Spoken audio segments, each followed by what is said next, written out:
Zdravo, poslušalke in poslušalci, bralke in bralci Večera. Veseli smo, da ste v naši družbi. To je Večer zjutraj, dnevni informativni podcast, v katerem vam predstavljamo Večerove udarne novice dneva. Danes je ponedeljek, 8. junija 2026. Moje ime je Tjaša Gajšek. V nadaljevanju izpostavljamo naslednje zgodbe. Kaj pomenijo napovedane spremembe zakona o parlamentarni preiskavi za demokracijo in državljane? Bomo šli na referendum. Pogovor z dobitnikom Stritarjeve nagrade, veteranom literarne in gledališke kritike Matejem Bogatajem. Preverili smo, kako festivali oblikujejo poletni utrip mest in krajev. Naročite se na podcast, da boste obveščeni ob izdaji naslednje epizode. Vse skozi smo z vami na vecer.com. Teden začenjamo z analizo domačega političnega dogajanja, zato zdaj lepo pozdravljam našo novinarko Franjo Žišt v Ljubljano. Franja, zdravo, dobro jutro. V današnjem Večeru pišeš o tem, da se bliža zbiranje podpisov za razpis referenduma o noveli zakona o parlamentarni preiskavi. Dobro jutro, ja, drži. Kot vemo, so pobudniki referenduma o noveli zakona o parlamentarni preiskavi zbrali več kot 13.000 podpisov za začetek postopkov za naknadni zakonodajni referendum. Za razpis referenduma morajo zdaj do 14. julija zbrati 40.000 overjenih podpisov. In iz civilno-družbene organizacije Glas ljudstva so sporočili, da zbiranjem podpisov začnejo 10. junija. Zakaj sploh referendum? V SDS-u in trojčku strank NSi, SLS in Fokus so pripravili novelo zakona o parlamentarni preiskavi. Menijo namreč, da je prejšnja ureditev čezmerno in nesorazmerno posegala v učinkovitost parlamentarne preiskave, češ da je vodila v dolgotrajne proceduralne zaplete in v blokade začetka preiskave. Pobudniki referenduma, predvsem nekdanji člani odbora za varstvo človekovih pravic, pa opozarjajo, da predlagana novela prinaša politično policijo. Dodajajo, da sprememba zakona odpravlja temeljne varovalke pravne države in odpira prostor politični zlorabi. Nova zakonodaja politikom omogoča neomejen nadzor, ustrahovanje in kršenje človekovih pravic brez nadzora sodišč, še dodajajo. To so kar močna opozorila. Res je, ob spremembah so se odzvali tudi v številnih civilno-družbenih gibanjih.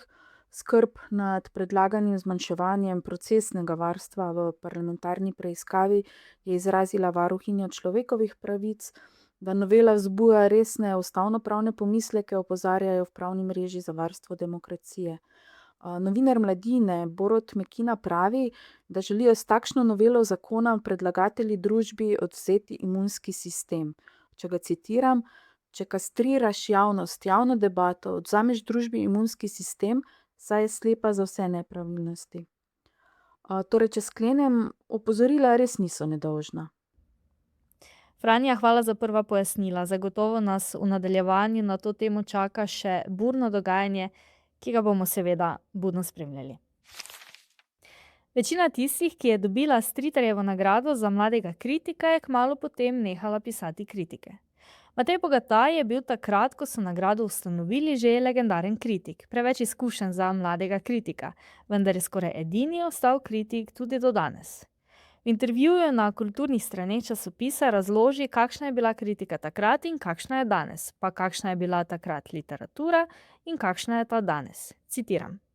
Veliko se je spremenilo, odkar sem začel. Najprej sam položaj kritike znotraj dnevnega časopisja, ki se seveda kaže tudi v višini oziroma nižini honorarjev. Imel sem srečo, da sem stopal v prostor, ki je bil bistveno bolj naklonjen kritiki. To ni nepomembno in danes bi se za to delo bistveno težje odločil. Drugo pa je, ker se je zgodilo z literarnim prostorom oziroma knjižnim trgom. Produkcija je eksplodirala. Tisk knjige je zmeraj cenejši, sploh v primerjavi z avtorskimi honorarji, ki se tudi nižajo. Enako je z gledališko produkcijo. Nekdo, ki bi hotel danes spremljati vsa večja gledališča, je obsojen na to, da bo lep del svojega delovnega časa preživel v prometnih zamaških. Pa še nekaj se je spremenilo, pravi Matej Bogataj. Včasih je obstajal bistveno večji konsenz, kaj je dobra literatura. Danes je velika težava s kriteriji. Redko se zgodi, da bi različne žirije prepoznale ista dela. Hkrati pa je prišlo do temeljnega preobrata tudi na nivoju resnice. Povzročila ga je ekstaza komunikacij in samohvaljenja. Toliko samohvaljenja ni bilo še nikoli. Ne vem, mogoče narobe razumejo pregovor, da se dobro blago samo hvali. Mišljeno ravno obratno. Tega je toliko, da je nam, ki smo bili vzgojeni v nekem drugem duhu, včasih prav nerodno, še pravi kritik. In nazadnje še tole. Ob samohvali pa imamo še strašni marketinški propagandni stroj. Zaradi tega je kritika bolj pomembna, kot je bila. Pogosto imamo občutek, da je samo prezrcaljenje tistega, kar piše na zavihku knjige, moralo pa bi biti obratno. Kritika bi morala biti do tistega maksimalno skeptična. Tisto je reklama, kritika pa bi morala, če se izrazim marketinško tržno, biti tista, ki kontrolira kvaliteto proizvoda. Preveriti bi morala, ali je knjiga res takšna, kot je predstavljena. Celoten intervju z Matejem Bogatajem, torej na kulturnih straneh časopisa. V časopisni številki in na spletu pa danes tudi o tem, zakaj so številni festivali, ki se obetajo to poletje, pomembni za skupnost, gospodarstvo, turizem in kulturno identiteto tudi manjših krajev. Direktor najprepoznavnejšega poletnega festivala na Ptuju, Arsana, Mladen Delin, je večkrat ponovil misel, da se vsak evro vložen v festivalski turizem povrne 7-krat. Citiram. Če pogledamo konkretno, to pomeni, da nekdo, ki pride v mesto na koncert, plača parkirnino, nato v mestu spije pijačo, poje večerjo. Nimamo več obiskovalcev, ki bi prišli samo na dogodek in nazaj domov. Nekateri turisti so tukaj več dni, prespijo, hodijo v trgovino, obiskujejo muzeje. Tako promocijo, kot jo Arsana da mesto, si Ptuj sam ne more privoščiti, niti sam festival ne. Tako je Delin razmišljal po zaključku ene izmed festivalskih edicij. Kako narediti tak festival, ki med drugim združuje unikatna ptujska prizorišča, se je v 90-ih letih učil od organizatorja festivala Lent, še dodal. No, Arsana bo letos znova postregla z rekordi, saj bo to največja izvedba festivala po številu dogodkov, dolžini in odmevnosti nastopajočih. Starejša stalnica poletja v regiji je torej že omenjeni Lent, v prestolnici pa gotovo festival Ljubljana. Zgodbe o festivalskih učinkih ob izpostavljenih pišejo tudi druga manjša mesta in kraji, kjer poletni festivali krepijo prepoznavnost, polnijo gostinske vrtove in nastanitve ter za nekaj dni povsem spremenijo utrip lokalnega okolja. Podrobneje tako pišemo o poletnem kulturnem festivalu Kamfest v Kamniku ter o Soboških dnevih.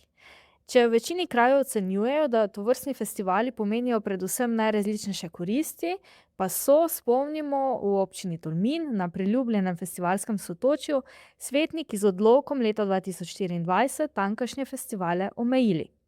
Odlok velja še naslednje leto, tako dovoljuje le 3 večje glasbene festivale z največ 5000 obiskovalci. Ti festivali so strnjeni v mesec dni, glasbeni program pa lahko traja le do 1 ure po noči. Kateri festivali torej letos vabijo v Tolmin, na kak način vračajo lokalni skupnosti in kaj bo z njimi po letu 2027, dokoder torej velja odlok, pa preberite danes v Večeru. To je bil večerodnevni podcast Večer je zjutraj 8. junija 2026. Z vami sem bila Tjaša Gajšek. Kakovostno novinarstvo lahko podprete tako, da se naročite na tiskani in spletni Večer, postanete naš sledilec in bralec na družbenih omrežjih, naročnik naših podcastov in newsletterjev. Tako boste podprli novinarstvo, ki prinaša avtentične vsebine, ki jih pripravljajo naši novinarji in jih drugje ne boste našli. Želimo, da razumete, kako se vrti svet. Želimo vam odstreti pogled v čas in prostor, v katerem živimo. Veseli bomo vaših komentarjev, pobud in tudi kritik na različnih kanalih. Se beremo in slišimo.